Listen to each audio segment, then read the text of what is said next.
Before we jump to the main topic of inconsistencies in relationship, that there is love, and then there is abuse, and then there is a normal and a sober behavior followed by love, then followed by abuse, and the cycle just goes on and on. Before we share this, let me just share certain things with you guys. The first one is that we all want to be in some or the other relationship, not a romantic relationship necessarily, but some or the other relationship with family members, with relatives, with friends, in our workplace, or any other. So it's very important to understand that relationships are for warmth, peace, comfort, for consolation, for support, not to break down a person, not for mental, emotional, or physical abuse, not for sexual abuse, not for verbal abuses. It's very important that you educate yourself on how passive aggressiveness and silent treatment can affect you mentally and emotionally. It also amounts to some kind of mental and emotional abuse. And before you get into any relationship, it's very important to teach yourself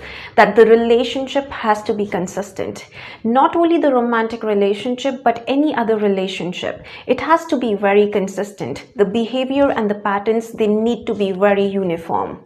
Not that the person is nice today and the other day he or she is changing their behavior or they are changing their facial expressions or body language. The relationship has to be consistent. And the foundation of any relationship is on kindness, love, respect, healthy communication, consent, courteous behavior, politeness, empathy, compassion, consolation, etc. And it is not for insults, mean comments, passive aggressiveness, silent treatment, behaving in a very cold way, not showing empathy, not being respectful, physical, verbal, emotional, or any other kind of abuse. It is not meant for that. No relationship is meant for that, but it is meant only for warmth, peace, comfort, politeness, love, respect. If your partner is having a bad day, they can very respectfully and politely convey the same message to you.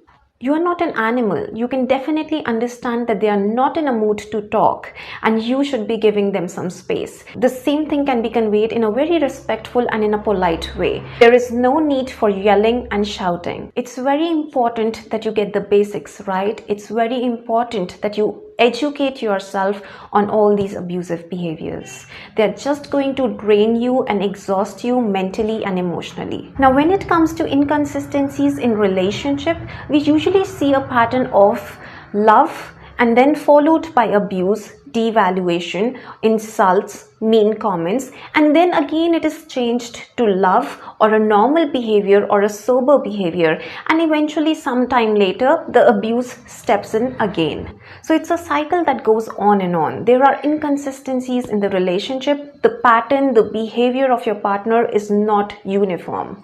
Now the abuse can be mental, emotional, physical, verbal, or sexual abuse as well. Any kind of abuse. The patterns are just not healthy. It may be healthy for some time, but ultimately it changes into unhealthy patterns. So what these abusers do, they first come to you with an appearance that they are very nice, sweet, humble, respectful, caring human beings. They put a false appearance outside that they are good human beings and they are someone who are interested in doing good to you, or they are interested in helping you out, they are interested in a loving relationship and all the positive and the good things. They are coming with an appearance, they are coming with a mask. Now the goal of this mask or the goal of this false appearance is that they want a reality to be created in your mind and in your heart that they are very good human beings. They are the kind of human beings you are looking forward to.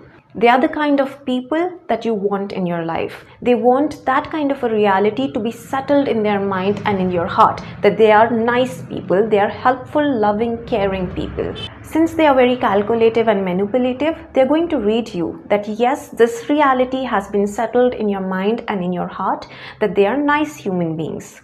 You actually believe that false appearance, the mask which they have actually kept in front of you. You believe in that personality which they are creating for you in your mind and in your heart. And once you are in close proximity with them, you are friends with them, you are in their control or in a relationship with them, they will eventually start revealing their true colors. They cannot keep all the shame, all the anger, the hatred, and all the other negative emotions inside them, and eventually it's going to come out some or the other day, and you will see the other side of them. Their true colors are being revealed to you. You are seeing a different side of them, and that is the abusive side. Now, whether it is mental, emotional, physical, verbal, or any other kind of abuse, you are eventually seeing their true colors. You are eventually seeing their real face.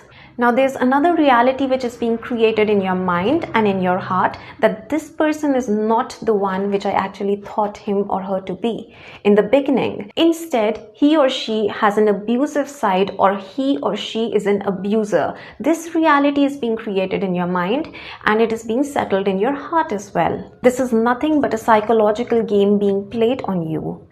The reality which they created in the beginning, they will eventually start turning your mind and your heart into believing the fact that the first thing what you actually saw in the beginning of the relationship is their true nature.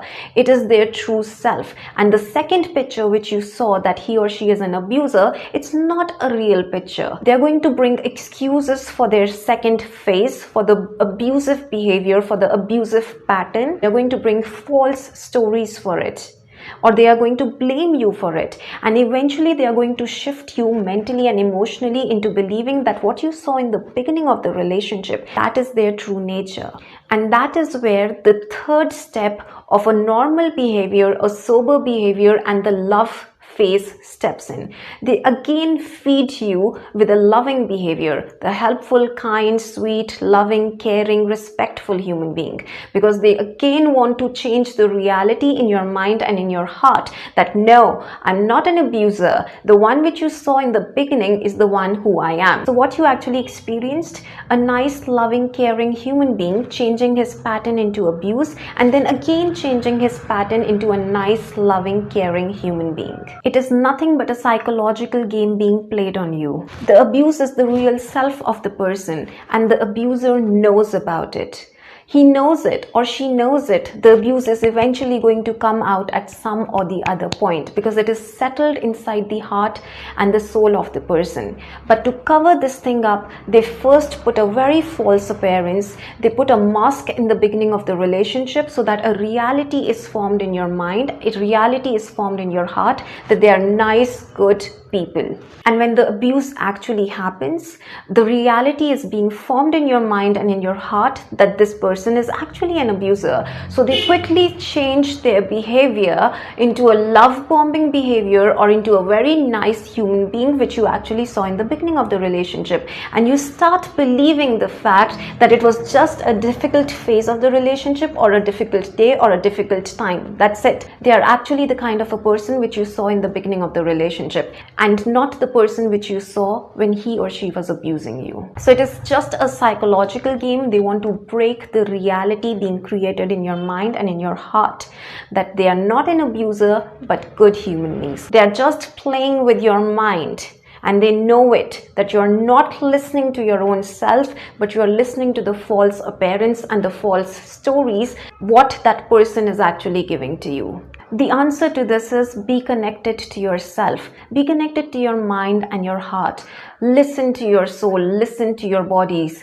Because our bodies are created by the Lord in such a way that it will talk to you. Whenever you see some person, your mind or your heart will talk to you. It will send a signal that no, I don't like this person. I don't feel something is right with this person. Why? Because your bodies, they actually talk to you. Your mind, your heart, your soul, it talks to you and it tells you something is not right. We are created and formed by the Lord in such a beautiful way. The only thing that you need is be connected to your mind and be connected to your heart. Listen to your own self. You want to call it as a gut feeling, sixth sense, intuition, or listening to your own self, whatever your body is saying to your mind, your heart, your soul, your whole body. Just listen to yourself and not to the words of the opposite person, not at the false appearance of the opposite person. Listen to your own self. So this was a short video on inconsistencies in a relationship, how this pattern of love and abuse then then again love, and again abuse keeps on happening. The cycle just goes on and on and on. It is just a game being played on your mind. It is just a psychological game which is being played on you. But you need to be wise enough to understand this pattern. I hope you guys liked the video. In case you're new to the channel, don't forget to subscribe and don't forget to hit the like button. Thank you so much for your time and thank you so much for watching.